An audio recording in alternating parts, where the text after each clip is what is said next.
Welcome. My name is Mark McDonald and welcome back to my book review on The Slight Edge by Jeff Olson. Today I'm going to talk to you about chapter 8 and particularly around the power of completion. So what does power of completion mean? So power of completion is about actually you set out a task, you do a bit of activity and you do it.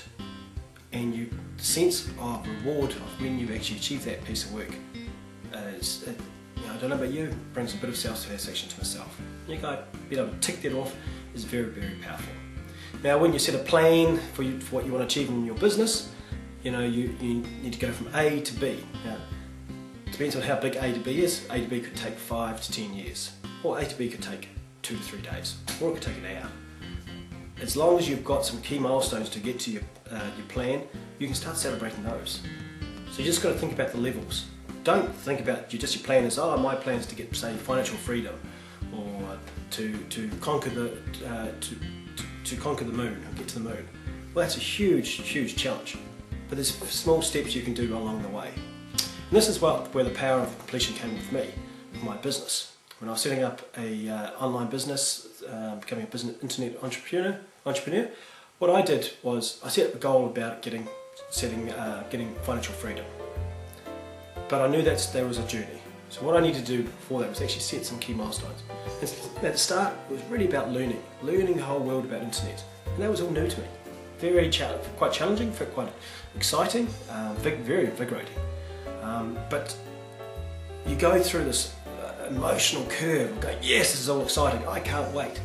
And you get up to this high and then it starts getting a wee bit harder and harder and harder and your motivation can go away and start to ease away. And yet that's when you've got to be careful. Because that's when you've got to start thinking, okay, am I actually getting any traction at all to my ultimate goal? And you are, but you just may not have recognised it. And that's the important part, recognising where you are on that journey to your ultimate goal. So what I did was I set out a plan of small things that I needed to do. And some of it was just actually, there's a whole bunch of activities that I need to do this week, which may not have any big outcomes. So I can't tick off an outcome this week. That's fine. But the outcomes could be, hey, you finished off some training. You wrote your first article. You posted your first blog. And it's all about celebrating those successes. So recognising, hey, I've completed that piece of work. And when I completed it, I was able to tick it off on my plan. And that's self-satisfaction enabled me to feel good about what I'm actually trying to achieving here. I'm actually doing the right things and I'm on a journey here. Yes, I won't get financial freedom by next week, but I am on the journey and I'm doing the right things. What I needed to be careful about was actually deprioritising those and not actually doing a lot of those activities. Because that could have actually started a trend that I'm actually not passionate about this and I'm not going to get where I need to get. So you need to think about what your goals are and what are the key small milestones you need to do that you can actually do along that journey. And then the power of being able to tick that off, the power of the tick. Tick it off and say, I've done that. And then reflect on how that made you feel. Also another powerful thing is, you're going to have people out there who don't actually, you're doing something different than what they are. So naturally they're going to be quite negative about it. So celebrate your successes, not just internally, but externally. Complete things and be able to celebrate it. And let them know.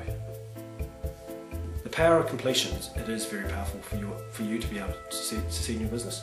You do not want to have things hanging over your head and deprioritising them, because they're always going to be there and they're always in the back of your mind, and therefore you can't actually completely focus on the future. You're focused on the past as well, and something's holding you back. It's a bit like when you're going fishing on a boat and you've got your anchor out and then you decide to go home and you forget that the anchor's there. And you're driving full forwards and you're thinking, why am I struggling here to get your speed up? It's because your anchor's still there. Sounds stupid, but there's plenty of fishermen out there who have done that. And not very successfully. So bring up something, complete things now, and set key milestones so you're regularly completing things. Key motivational thing. So hope that's been useful. It was very useful for my business, to get my business on the way. And hope you have found it a bit useful and a bit of good information. So my name again is Mark McDonald, and thanks for listening. I'll talk to you soon.